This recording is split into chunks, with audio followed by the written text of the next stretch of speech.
Spacetime is a four-dimensional object that is ever-present across the universe. The concept of spacetime was first invented by Albert Einstein in his theories of relativity.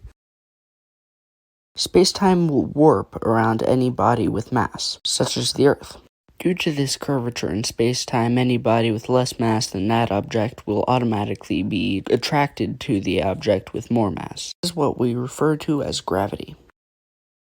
Remember, spacetime is four-dimensional, not two-dimensional like shown in this diagram. But spacetime is invisible because it doesn't reflect light. Any zero-dimensional object is an infinitely small point, and a one-dimensional object will always be a line segment. Two-dimensional objects can have a variety of forms, including the square.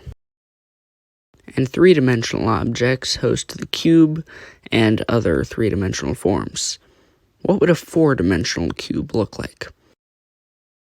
A hypercube would have four dimensions: depth, width, height, and time.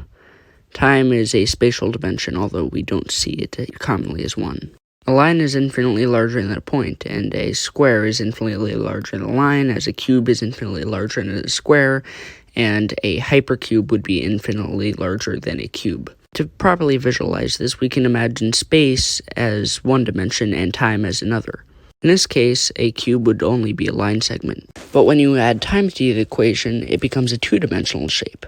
Just like a square is infinitely larger than a line, a hypercube would be infinitely larger than a cube. Spacetime is four-dimensional, so it has attributes to time as well. In higher gravity environments, time moves slower.